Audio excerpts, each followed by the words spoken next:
welcome to the January 2025 Environmental and Infrastructure Policy Committee of Ellevate Louisiana.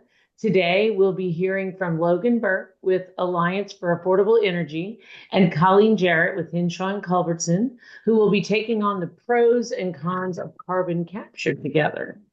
Everyone in the United States really is hearing a lot more about carbon capture these days. And as we try to sort out how to deal with the impacts to our environment, all the myriad of different opinions about what can help and what will make a difference, we're just trying to sort some of those things out in Ellevate as well. So since we put together such a great couple of experts on the subject, we wanted to make sure that everyone out there had a chance to hear it as well. So really, without any further ado, I want to go ahead and turn it over to Colleen and Logan. And we have this PowerPoint that they're going to share and teach us all about carbon capture. So welcome to the show, Colleen and Logan. Thank you, Julie. Excited to be here to talk to Ellevate Louisiana today about carbon capture. You are 100% right. There is a lot happening in this space, especially here in Louisiana, and really it has sort of been blowing and going since about 2020. There's been a lot of development progress in and around the state of Louisiana, and so I'm excited to be here today, and I know Logan is too, to talk about sort of what those developments are and where we're seeing a lot of progress, but also where we may be seeing some pitfalls too as it relates to some community engagement developments and things like that. But just a little bit about me, just so everyone, folks who don't know who I am. My name's Colleen Jarrott. I'm a partner at Hinshaw and Culbertson in New Orleans. We are actually a Chicago-based firm, but we opened a New Orleans office about 4 years ago. And I am co-lead for our energy and environmental core industry group for the firm. My practice for the last 22 years, I've been practicing mainly energy law, as I call it now. I had a stint of about 15 years where I was doing mainly upstream oil and gas in defense of oil and gas companies. But about 4 years ago, I really turned my attention to renewable energy, and in particular started focusing on carbon capture and sequestration. I have probably presented on this topic over 35 times by now. This is something that has become a passion of mine, and that I very much enjoy talking about and communicating what has been going on in Louisiana as it relates to carbon capture and storage. So honored to be here today to talk to you all. Logan, I don't know if you want to go ahead and do an introduction for yourself, and then we can go ahead and get started on the substance. Sure, I'd love to. Thank you, Colleen. And thank you so much, Julie, for having us here to talk about this. So I'm Logan Burke. I'm the Executive Director for the Alliance for Affordable Energy. We are a consumer and environmental advocate watching out for folks who pay an electricity bill in the state of Louisiana. So that's all of you. That's all of us. When we talk about affordability, we mean not just the bill you receive at the end of the month. We talk about all of the affordability, all of the costs and benefits of different kinds of energy systems. And so, for example, what does it cost a community to have a coal plant in its neighborhood? What is it costing Louisiana to have been so focused on gas for so long in terms of climate impacts and so forth? And so carbon capture and storage has begun to be a real concern for the Alliance on the cost side of all of this, which we'll get to in a little bit. We are part of a number of coalitions that are studying and are better educating ourselves and communities about what to ask about when these projects are being proposed in their communities, because, as Colleen said, this stuff is relatively new, or at least the way in which it is exploding in our communities, or exploding. Not what I mean, but the development is exploding in our communities. The figurative exploding, yes. Yes, right. So, we've all got a lot to learn about what the costs and potential benefits or impacts will be. So I'm going to hand it back over to Colleen. And as we go through, I'm probably going to poke my hand in and make some responses and comments on some of her slides. And I'm sure she'll do the same on mine that are interspersed. So I'll hand it back to you, Colleen. Great. Thank you so much, Logan. And so just to give a little bit of an overview, 30,000 foot sort of high level overview of what we're going to be talking about today. First we'll sort of talk about the science behind carbon capture and storage. It is a three-step process. And so we'll sort of go through the basics as it relates to what happens once you actually capture the emissions at the point source, and then all the way through to the point where you're actually, injecting the CO2 into the subsurface, into that pore space where it will permanently reside. We'll talk a little bit about Class 6 primacy. The wells that we'll be talking about today are categorized as Class 6 wells. The EPA actually has classes 1 through 6 that are operable right now. And so Louisiana just recently received its Class 6 primacy from the EPA. So we'll talk about that. We'll also talk about sort of a legislative review, sort of recapping what happened in the 2023 and 2024 sessions. There have been a lot of bills and a lot of movement that have occurred over the last 2 sessions as it relates to carbon capture and storage. So we'll highlight some of those. We'll also talk about some technical considerations, especially as it relates to the permitting process, and some of the considerations that you have to think about and type of analyses that you have to engage in order to, complete your Class 6 well permit before submitting it to the DENR for consideration. So we'll talk about that. We'll talk about environmental justice. We'll talk about some community engagement strategies around all of that. And then finally, we'll talk a little bit about the 45Q tax credits, which is really where a lot of these project developers are looking to make this a profitable endeavor, because as Logan, sort of talked about, this is a very expensive type of project development. At least right now it is. It's super expensive. It is not yet scalable. And so we definitely want to, sort of talk about some of the avenues that folks are using to make this a profitable endeavor. So let's go ahead and get started with the science. So I always like starting with this picture because I think it does a very good job in a very simple way of sort of describing the 3-step process that is carbon capture and sequestration. So you see there on the very left-hand side what we will call step 1, which is the capturing process. So you see there's a little factory. We typically refer to any sort of emission source as like a factory or an industrial facility as a point source. And so if we're talking about, capturing emissions from a point source, that's usually going to be done either at the tailpipe or the stack. And what occurs there is that all of the emissions that come from that facility, there will be an amine solvent that is used to actually strip away the CO2 itself from the other fuel gases and things like that flue gases that may be coming out of that facility. And so that amine process that is going to be applied will take those solvents and put it with all of the emissions that are coming from that facility. And again, sort of separate out that CO2 so that it is by itself at the end of the day. The other thing that you see there are some fans underneath that facility. The fans refer to really direct air capture, which is another way of basically taking emissions out of the atmosphere and putting them into a pipeline to ultimately take them to pore space where the CO2 will reside.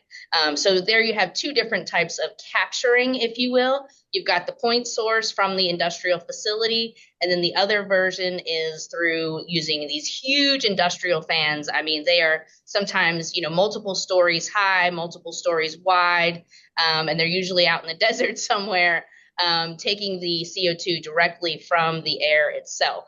So once we actually capture the CO2, then in order to transport it, which is step 2, with step 2, you're going to be putting it into typically a pipeline.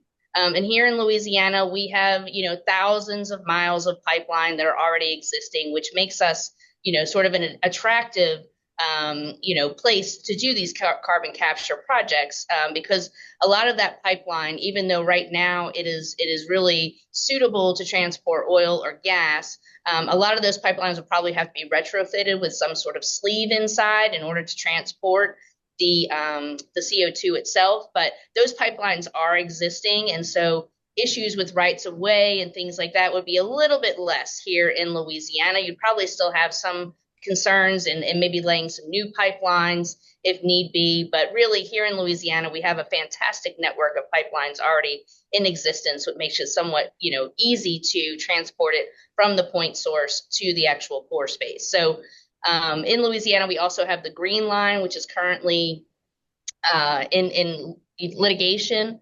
ExxonMobil has filed a lawsuit in order to obtain all the rights to the Green Line, which is an existing CO2 pipeline that could be used to transport CO2 east to west, so along, across the state. So just wanted to mention that really quickly. And then finally, step 3. So step 3 is going to be the actual permanent sequestration, and that's really what we're going to be talking about here today. We're going to be talking about the fact that, CO2 is going to go into pore space and stay there in perpetuity in the subsurface. It won't be used again.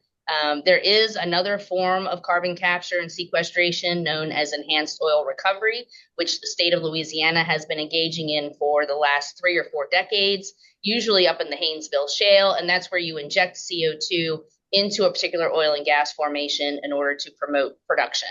But here, what we're going to be talking about is just taking that CO2 and putting it into the pore space in the subsurface. And if you think about pore space, it's sort of like if you take a glass jar and you fill it with marbles, all of those sort of empty spaces with, between those marbles, that is what we're talking about when we're talking about pore space, just to sort of give you that visual. Logan, I didn't know if you wanted to add anything else with respect to this slide. Sure. I just want to point out that the carbon capture that we're really discussing here today is what I would refer to as industrial carbon capture, which is somewhat different from what you might refer to as natural or basically nature-based carbon capture. Some of us might have already know that wetlands, for example, through their natural processes, capture and draw down and store carbon, as does a process of mineralization using different kinds of limestone and soil amendments. And so just want to make super clear here that there are different ways, apart from this industrial or mechanical solution for carbon capture, that also function both actively and passively, and that, as I understand, Louisiana is investing in as part of coastal restoration. So I just wanted to kind of point that out. Absolutely. Great point. Next slide, please. So when we're talking about these class 6 wells, these are very deep geologic wells.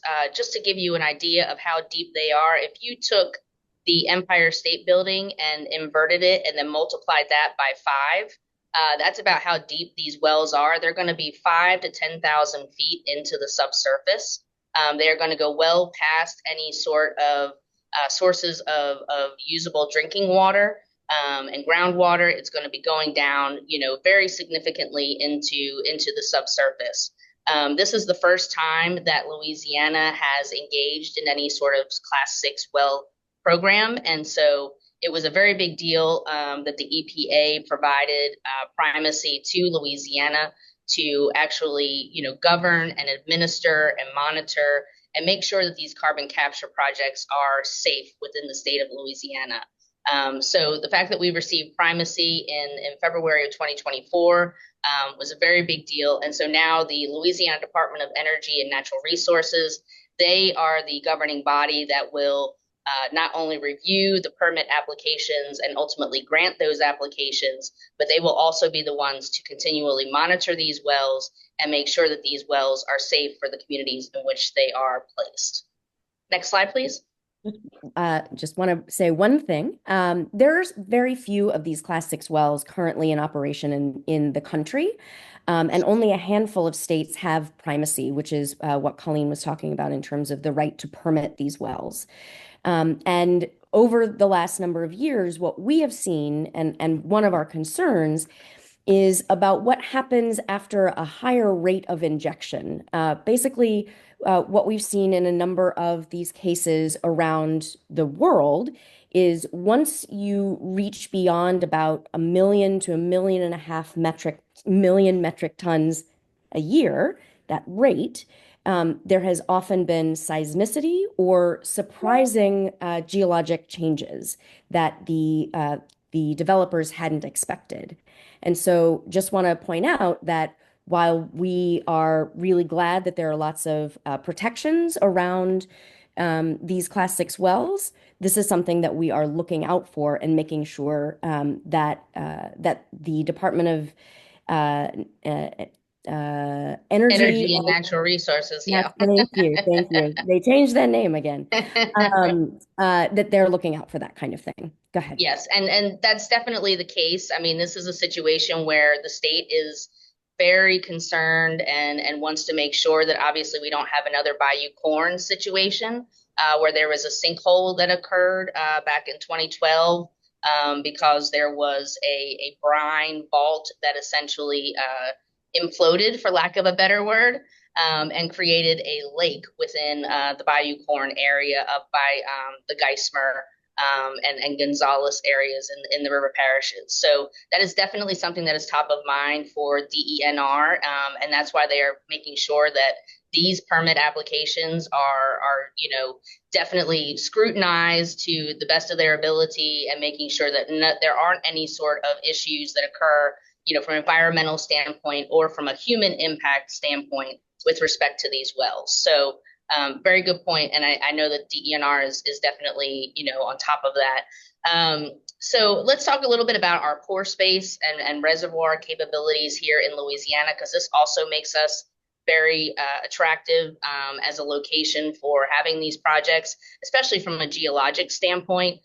So we have about 802 billion metric tons of reservoir space, that be either saline aquifers or old oil and gas formations that are no longer producing, where you can actually have this CO2, these emissions transported from the point source, like we were talking about earlier, into the subsurface to reside in perpetuity. Next slide, please. I had a question real quick. I found like an article online that said that you couldn't inject CO2 in our salt domes. Right. So what's a saline aquifer versus a salt dome? So saline aquifers is basically where there's brine that's been produced. And so those are huge vaults where the CO2 can reside.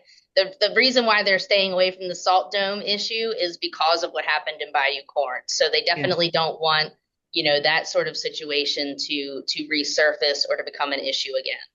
So is a saline aquifer different than a salt dome? Yes. Okay. I wasn't sure. Okay. All right. So this is one of my slides. I wanted to point out that in order for the scale of carbon capture and storage at the industrial level that we're discussing here and that's being planned in Louisiana and across the country, a significant new pipeline system will need to be built.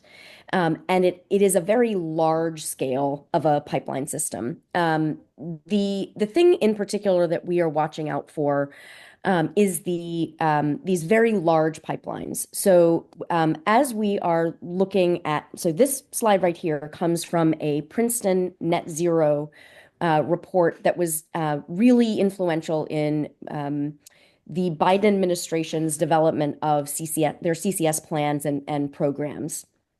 And I just wanted to sort of point out the kind of pipeline systems and how focal they are for Louisiana in particular.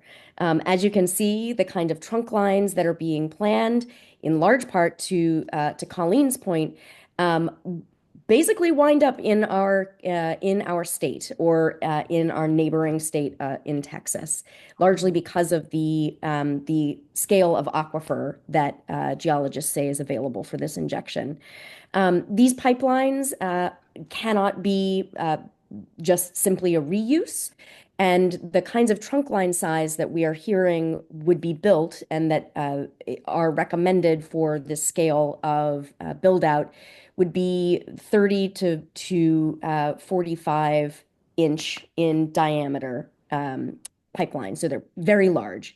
And they would be multiple across, and meaning two or three in a row together, in order to move the scale, the millions of metric tons of CO2 into our state.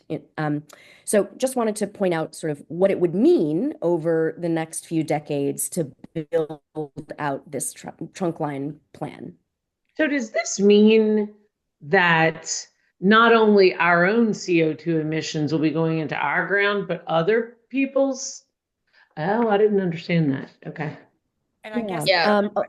that Go ahead. is this Go ahead. is this using some existing infrastructure, or is, because I know we've discussed retrofitting, or is this what you're saying is that it won't be all retrofitted? There will be a lot of new lines in addition to the oil and gas lines the spider web we already have. That's as I understand. I'm sorry, go ahead, Colleen. And I don't know if Colleen's got feedback on that, because we did talk retrofit, but Yeah. Right. Yeah. I think the plan is to generally use the existing pipelines as much as possible so that we're not having to obtain new rights of way for new pipelines. So I think the thought process is to build out the existing system that we have and use that as much as we possibly can before seeking to build new pipelines, just because it tends to, create issues within the community. Obviously the right of way issue is a big deal. So I think that, that's really kind of the game plan. And there may be points where there have to be, lines that hook up with each other, because there will be other emissions coming from other places to be deposited here in Louisiana, just because we do have very optimal pore space for the actual sequestration process, but likely to be from neighboring states like Texas, or Mississippi, or maybe even Arkansas for that matter. So, not looking at like huge scales of emissions coming from other locations, mainly because Louisiana itself is already, known as the chemical corridor. We have a lot of point source emissions here within the state. So most of the emissions that will be, put into the subsurface will be coming from our own facilities. Yeah, it looked like so when I look at this really big pipeline going from like Chicago all the way down here, are emissions from way up there going to be coming down to Louisiana? So, what I just want to point out, one of the reasons that these trunk lines have been described is that the geology here is, when you look at the amount of pore space that is available in our aquifers as compared to other parts of the country, one of the reasons that central part of the country has so many of those big green dots, that's associated with carbon capture connected to things like biochemicals. So when you're making ethanol, for example, it is an opportunity to capture a significant amount of carbon dioxide through the process. And so the idea would be that because our pore space is easier or better, that to move that from the central part of the country where that ethanol is being grown and processed would come here. And that's in part because the geology in that area is not as good for that kind of storage, as I understand it. Colleen, you may have different information. Yeah, no, I was just going to add that, in Illinois, they're already doing a lot of carbon capture and sequestration up there. Even though they don't have primacy from the EPA, they have been engaging in some projects up there where they have been storing it in their own pore space. I will also say that Wyoming and North Dakota are also the only two other states that have primacy from the EPA. And so they have had a number of projects that have been going on, especially in North Dakota. We've seen a lot of development there. And so, there's an opportunity for the CO2 to actually be moved to either of those states as well, to be, permanently sequestered. So although Louisiana is very attractive, as Logan said, our pore space is sort of optimal, if you will, and we certainly have the workforce here that understands oil and gas and understands the subsurface and how it works. There are other locations where that CO2 can be transported to. One more quick question, because it got asked in the chat, is do we have any control over how many new pipelines are built in Louisiana? I mean, we do. If the landowners don't provide the access in order to allow for the right of way, and if the pipeline companies, even if they engage in some sort of eminent domain lawsuit in order to obtain that right of way, then they will be denied access. So there are controls in place, yes. But they're only denied access if through the eminent domain suit that a judge would block it, right? I mean, I mean, the landowner could just say no as well. I mean, so it goes to the landowner first. You have to go to the landowner and request permission to build the pipeline across their land. If they say no, then the next step would be to move on to an eminent domain lawsuit, which requires that there be a substantive analysis of whether or not there are going to be any sort of impacts as a result of the pipeline to that community, to the landowner, to the land itself, before eminent domain would be granted. So it's not just a sure thing. Right. But there is a way forward for a pipeline developer to use eminent domain to build this pipeline. There is a legal hook. Yes, there is a legal hook. Yeah, there's an avenue for that. Yes, but it doesn't necessarily mean that you file an eminent domain lawsuit and it's automatically granted. Yeah, that's. While that slide is still up, it's important to note that a lot of the industry that's creating the carbon and where they're trying to keep the where the carbon capture and is occurring is all typically along that Mississippi corridor, which you'll see in the next slide. Right. But that's where for the cost effectiveness of doing carbon capture, you ideally want to store it as close as possible to where it's being created. Correct. But once again, when you're in areas that don't have ideal capture subsurface conditions, they can't store it in there because they're in full on dense rock. That's right. For this slide, I just wanted to point out the version or point out that in order to capture carbon, it is an energy intensive process. And Colleen mentioned early on that there are these sort of two main ways for industrial carbon capture. There's the sort of flue, which is right on a point source, and then there's direct air capture. And both of them require a significant amount of energy to capture and then also move the carbon dioxide. I point this one out. This is a direct air capture facility this one is actually in Iceland, but there's one that's being developed in Louisiana, actually two of them now. And when you look at how much energy is needed to capture 1 million metric tons, it's roughly half the amount of electricity needed for the city of New Orleans in a year. So for 1 million metric tons of captured carbon for direct air capture, you could also run half of the city of New Orleans for a year. And so when we start thinking about a direct air capture facility, for example, that has promised to run on renewable energy, that's going to be that's going to be a challenge since we do not currently have that scale of renewable energy built out in Louisiana. And because we haven't built out the transmission system to move cheap renewable energy into Louisiana yet, it would be increasingly difficult to get that from other states like Texas, like Arkansas and Mississippi. So just want to point out some of the energy challenges associated with either industrial sort of point source or industrial direct air capture. Yep. Thank you, Logan. And this is just a quick sort of pictorial photo that shows really kind of where our industrial sources are in Louisiana. The Louisiana Department of Environmental Quality has already gone through and sort of made their hit list, if you will, of the top 25 emitters within the state of Louisiana. And so that's sort of what's indicated here on this map. You'll see that big orange dot down by Baton Rouge, that's sort of the biggest one, and that is CF Industries. CF Industries has already engaged in a CCS process and project rather with ExxonMobil and EnLink in order to use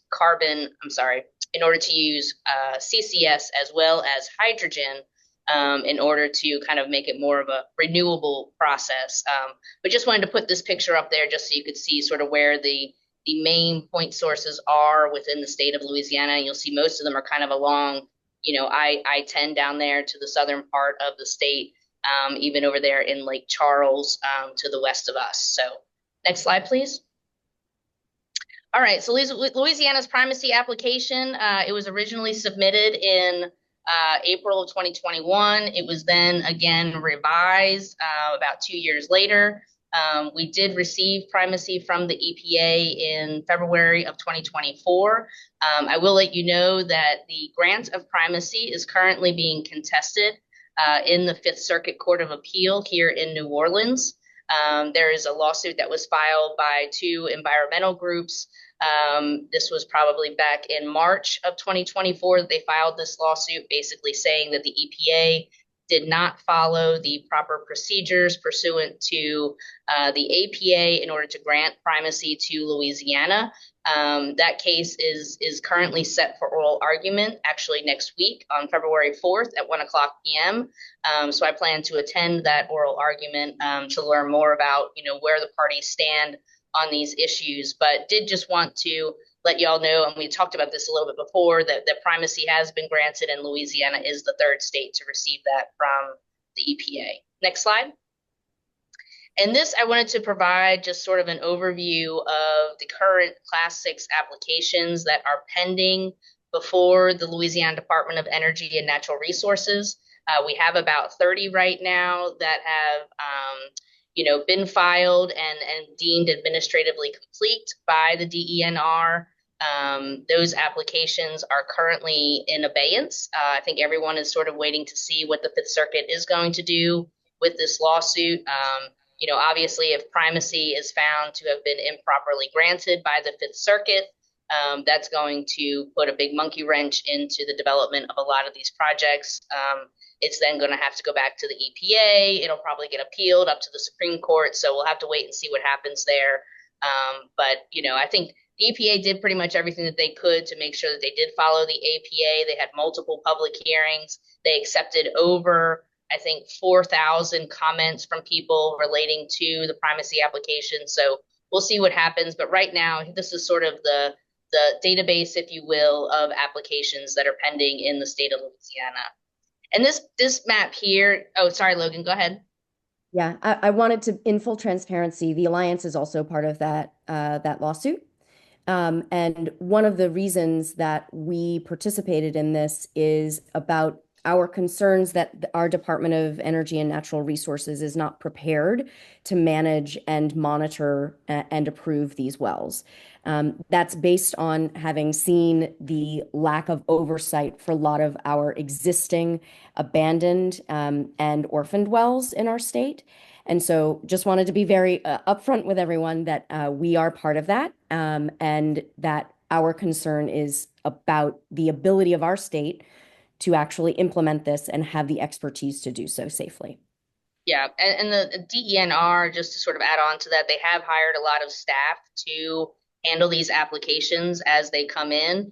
And they do have a number of folks that have been within the department for multiple decades who have institutional knowledge, not only about oil and gas operations in the state, but also with how to assess and determine whether or not, the geology that is being used in these applications can actually accept and hold the CO2 in perpetuity as it's designed to do. So this is just a quick map that sort of shows where a lot of the development is happening around the state of Louisiana. A lot of it right now is kind of happening in the river parishes. So you'll see Iberville, West Baton Rouge, Ascension, Assumption.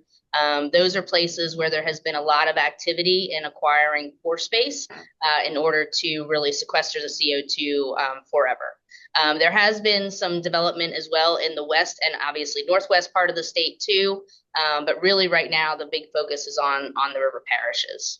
Next slide, please. And then just to sort of give you a little bit of an overview of what occurred in 2024. So there were about 14 pieces of legislation that were proposed. There were about 8 that actually passed the House and the Senate. A lot of them related to just sort of the legal mechanics of actually engaging in the CCS projects.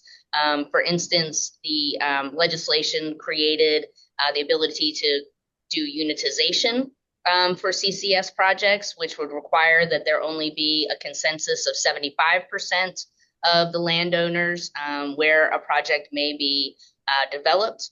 It also it allowed there to be eminent domain, ability for pipeline owners, typically under the Louisiana Geologic Sequestration of Carbon Dioxide Act, which was passed back in 2009. That is sort of our bedrock law for these CCS projects. That originally did not allow for eminent domain by pipeline owners or operators.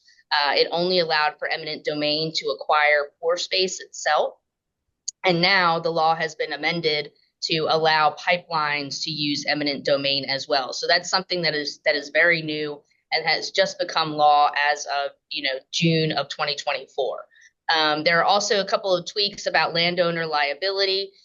Basically, landowner liability, they will be insulated from any sort of liability for having a CCS project on their property just by virtue of having that project there. Obviously, there will be ways to go after landowners for various sorts of liability as it relates to contracts or strict liability, those sorts of things. But you can't just, be a landowner and be found liable just because you have a project on your property. There were, as Logan mentioned, the DNR changed its name to the Department of Energy and Natural Resources this past session. And then there's also been some build out around emergency preparedness and notice requirements for parishes. So parishes will receive notice when a project is going to be developed in their parish. That won't be something that will just be done, under dark of night or anything like that. Everything is going to be open and transparent. And then there were some liability and damages changes too. It's Louisiana Revised Statute. It's Title 30, Section 1101 through 1109 that relate to sort of liability and damages concerns there. So next slide. In the 2023 session, so there was only one bill that actually passed in 2023, despite the fact that there were about 8 that were proposed. Those other bills actually died on the House floor or never made it out of committee. The one that did make it out of committee and was passed by both houses was Act 378. And that was proposed by then House Speaker Clay Schexnayder. And it was really relating to, that notice component that we were talking about with respect to parishes, sharing of revenue from these CCS projects. If you wouldn't mind moving to the next slide, actually, Julie, that would be great. It sort of outlines what sort of the bigger points of that legislation was. And then one of the other big concerns from the 2023 session, the Act 378 resolved, was the amount of time that an operator is sort of on the hook, if you will, for liability once injection ceases. So under the original law, under the law that was passed in 2009, the Louisiana Geologic Sequestration of Carbon Dioxide Act, that law said that an operator would only be on the hook for about 10 years after post-injection. And that law has now been revised by Act 378 to require that the operator actually be on the hook for 50 years following the last injection of carbon dioxide. And that was something that the EPA really required in order to grant primacy to the state of Louisiana. So that was a big concern of theirs, that liability prong, and then also any sort of environmental justice concerns as well. Next slide, please. And what that liability transfer means is it goes to the state of Louisiana. Correct. Right. Correct. So the liability transfers from the operator, right, to the state. So the state will then be in charge of making sure all of the monitoring is up to date. There aren't any, any sort of leaks or anything like that. There isn't any sort of migration of the CO2 plume within the subsurface. this slide, I wanted to just sort of point out just very briefly that there has been some, some anti-CCS efforts. This mainly centered around the Lake Maurepas project, which I'm sure you all have heard about in the news. There were a number of Class 5 wells that were supposed to be drilled in Lake Maurepas I think that was 2021. Livingston Parish put a moratorium in place in order to stop all CCS projects within Livingston Parish. Air Products, who was the company that was actually building out that project, they filed a permanent injunction in the Middle District of Louisiana in order to have that moratorium overturned. Air Products prevailed. Then Chief Judge Shelley Dick granted their preliminary injunction and said that they could move forward with those Class 5 wells. And so those Class 5 wells have now been drilled and installed in Lake Maurepas, and they're currently being monitored by Southeast Louisiana to make sure that there aren't any sort of negative environmental impacts from those wells. There were also a couple of legislative efforts in the last session in 2023 to try to stop CCS projects from being developed in St. Helena Parish as well, and that never made it off the House floor. So right now, both of those efforts have been overturned. You want to say anything about that, Logan? The thing that we understand from the folks who are living where these facilities are and these wells are being planned is concern about the ways in which the plumes may move once the CO2 is injected, and the kinds of concerns about what happens during even the testing phase. So hearing from folks in the Lake Maurepas area about potential impacts that have already occurred during the Class 5 well testing phase, including potential impacts to their drinking water facilities and fish kills. So these are the things that we're hearing from people who are concerned about these wells.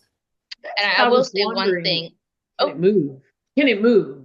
You know, Yes. I mean, like if you put it in, if you're permitted to put it into one parish's, 10,000 feet underground, is there like something that stops it from just shifting all over under there? Well, This is my stupidity. the geology itself is supposed to stop it from shifting. Like that is part of the analysis that goes into looking at the Class 6 well application.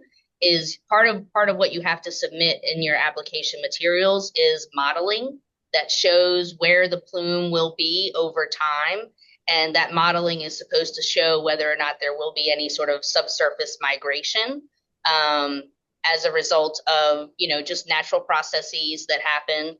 And so that's kind of part of what the area of review will be in these application processes is figuring out whether or not there is any movement, because certainly they don't want any movement at all. Yeah. Whether that's a leak or whether that is the plume moving itself and moving maybe onto another neighbor's property without them knowing it, that sort of thing. So that's certainly a primary concern in these applications. I have one more question. Sure. I hate to have another question, but I do. Like when they put this under the ground, is it in gaseous form entirely, or is it gaseous liquidy? It's just It is in gaseous form, yes. And so, it is transported as a supercritical, substance, which means that it flows more like a liquid. Even though it is still in gaseous form, it just means you can put more into the pipeline. It allows them to increase the volume that is actually transported by putting it into the supercritical state. But then when it is put into the subsurface, it is in gaseous form. Okay, thank you. Yep. Mm-hmm.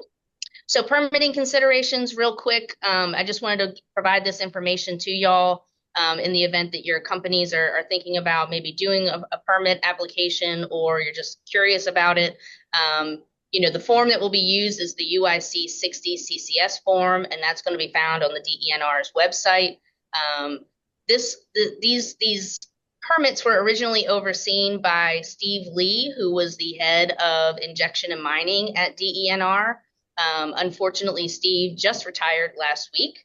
And so they now have a new team lead, but all of Steve's team is staying in place. So the folks that are actually doing the review and have been working on the review, they are still the same folks. They now just have a new head, and that is Gavin Broussard right now. Gavin is sort of the interim head. He will likely be replaced by someone else. But Laura Sori, who worked very, very closely with Steve, who was sort of his right hand, she is still going to be permanently, involved in looking at these applications and things like that. So just wanted to give you a little bit of information about that. Next slide. This is sort of the life cycle, if you will, of the Class 6 project. So you'll see from the very beginning with permitting through post-injection, and underneath are sort of the different functionalities and tasks that occur within those different time periods. Next slide. This is a slide that basically shows how these projects will be monitored in order to keep them safe. You'll see that there's a verification well that's involved. There's an actual injection well. There's also a drinking water well. There's also a number of monitoring wells that will be placed around the actual injection well itself. Next slide. And then in terms of an environmental justice analysis, this is something that is definitely a hot button issue. Especially in the communities where these projects are going to be placed. Every applicant has to do an environmental justice analysis as part of their application process.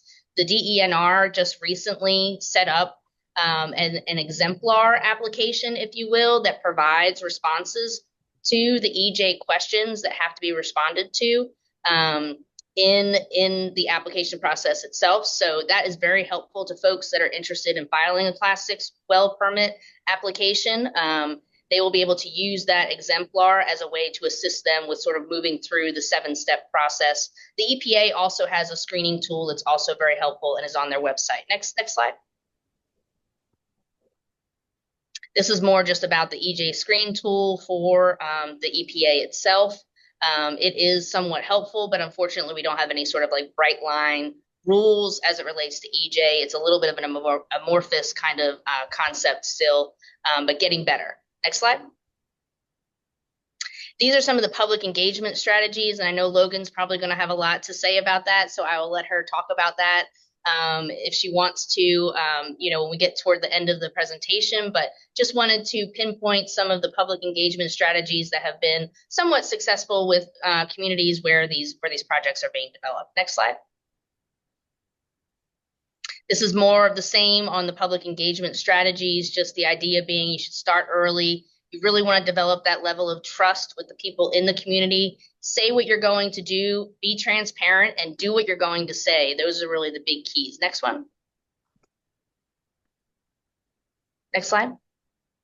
So the Inflation Reduction Act, I wanted to include this chart just to show y'all where the dollars are today.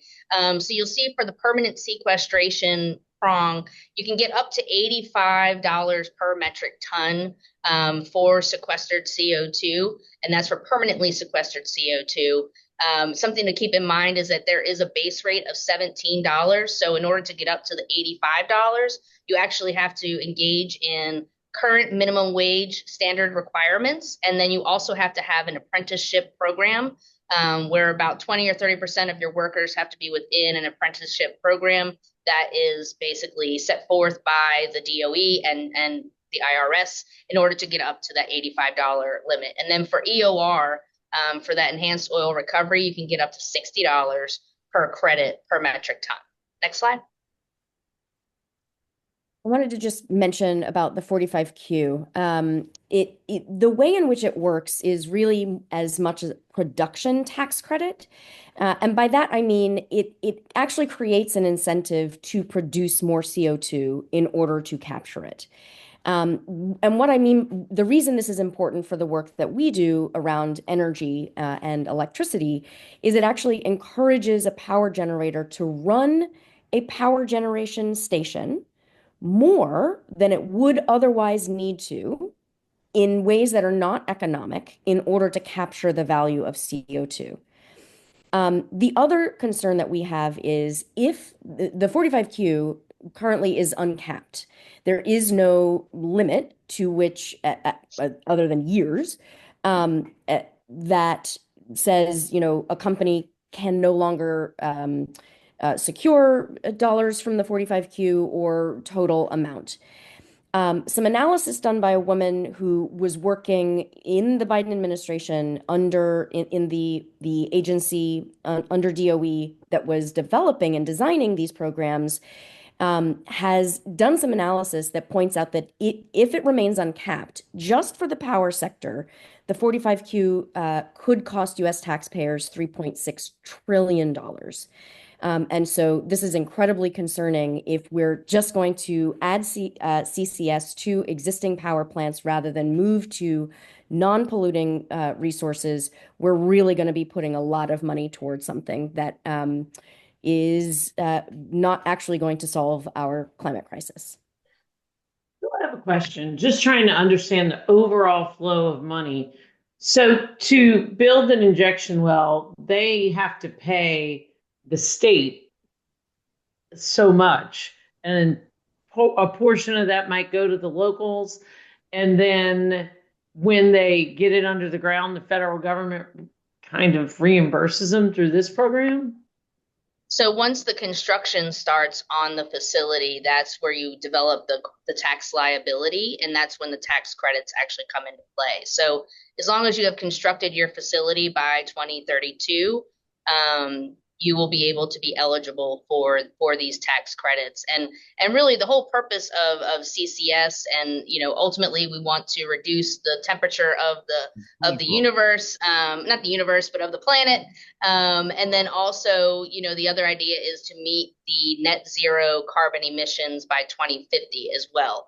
And so those are really the two, I would say, directives, if you will, of sort of the CCS as a way of developing renewable energy. So it's the overall reduction of emissions by 2050, and then also hopefully contributing to the ability to lower the overall temperature of the planet. I was just going to add something, Julie.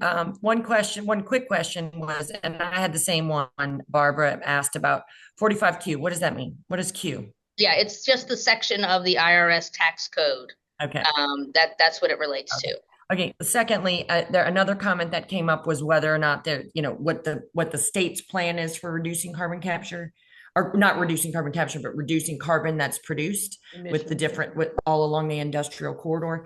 In 22, Governor John Bell Edwards started the very first ever Louisiana's coastal action plan.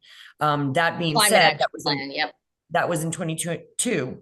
But that as far as that mindset, that kind of goes out the window when you got the new governor. I don't know where things are other than as far as that plan, but there were steps in place then to get there.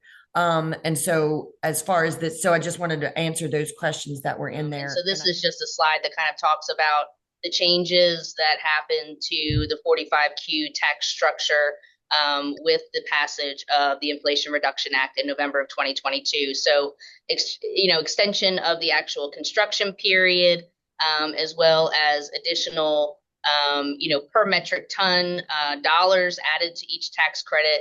And then some of the minimums were also lowered in order to qualify for the tax credit. So that's all that this is about. You can go to the next slide.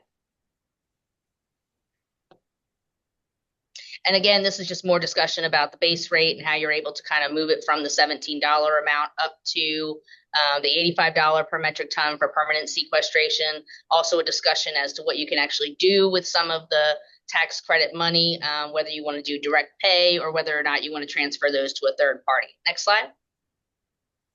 And these are some of the programs and loans and grants that are available through the DOE. So I just wanted to provide some information around that, and basically building out those renewable projects again in order to get some of those funds. Next slide. The idea of adding carbon capture and storage to existing or new fossil power generators, that would be coal, here in Louisiana, also petroleum coke plant and gas facilities.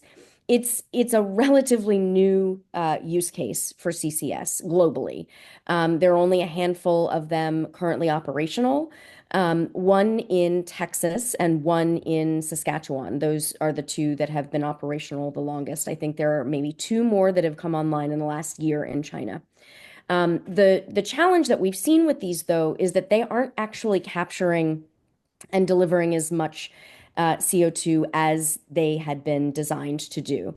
What this winds up meaning is if you're building a new facility and adding CCS to it, it means that you're getting net new both CO2 emissions, which is not helpful for reducing our overall emissions, but you're also getting the additional co-pollutants like NOx and SOx and volatile organic compounds. So it's of concern if we're building these facilities and it doesn't deliver as expected for the communities who live next door to it.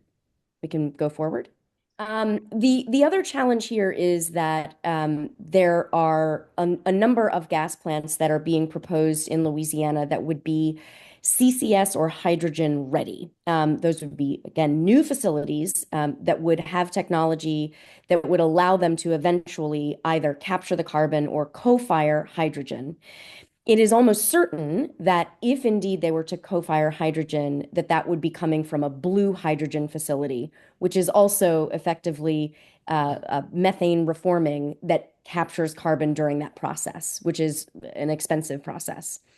But the other challenge here is that there's an energy penalty. I mentioned early on that CCS is an energy intensive operation. And with a single power plant, for example, that CLECO owns in central Louisiana, they have indicated that adding CCS to that existing petroleum coke power plant would reduce the available energy to push into the market and sell to their customers by roughly 33%. So the plant is currently a 600 megawatt plant, and it would be reduced to 400 megawatts because 200 megawatts would be needed to actually operate the CCS element. That's 200 additional megawatts that has to be purchased or replaced with some other power. So that's an additional cost. And we can move to the next one I've pointed out. I have a quick question, but I guess I always kind of thought that at these refineries, at the places that are emitting the CO2, that you could almost just then pipe down, but there's a whole big process that has to happen to it in order to put it back under the ground. Yeah, and Colleen pointed out we talked a bit about pipelines. That is how very often, we'll see what, that's how the CO2 will move from one of these facilities that is either already existent and is not in a suitable place to inject the carbon that we know. And so it's always helpful to remember that it is likely that any CCS is inclusive of all three pieces: the capture, the transport, and the injection. And next slide. So I also wanted to talk about the cost to retrofit an existing power plant. Right. The thing here in Louisiana is that all of our utilities are vertically integrated, meaning they own all the pieces, the generation, the transmission, the distribution, and they are monopolies. They are regulated monopolies. And what that largely means is that if they are building something and operating it for their customers own effectively all the cost and risk for those facilities. So if Entergy builds a new gas plant for a customer, for their customers, or they add CCS, we are all on the hook for all of those costs. So that means, for example, what happened in Mississippi a number of years ago, there was a plan to build a clean coal plant that was coal that would have CCS on it. Billions of dollars were spent trying to build that plant. And in the end, it didn't ever work. And so customers wound up paying for something that never delivered power to them. This has happened also in Louisiana, and I'll get to that in a moment. But what this means, what this slide is really pointing out, is that we will be paying a significant amount of additional costs to do CCS on power generation. I'm showing here, this is some analysis done by a national lab last year, or I guess 2 years ago in May of 2023, showing that the cost of retrofitting an existing gas plant to add CCS to it would roughly be double or triple, or almost triple, but certainly double the cost of existing power in the market that we're currently paying for. And even more expensive than adding solar or wind, which is currently the cheapest power you can generate or buy. So this is our concern about trying to add new technologies that we don't feel we don't have confidence will deliver as promised, and that we will all be on the hook to pay for whether they work or not. Colleen, you can feel free to jump in if you need to. Nope. So this goes to what I was saying before. It's about who holds the risk. And in my work, I'm looking out for people who largely can't pay their utility bill already.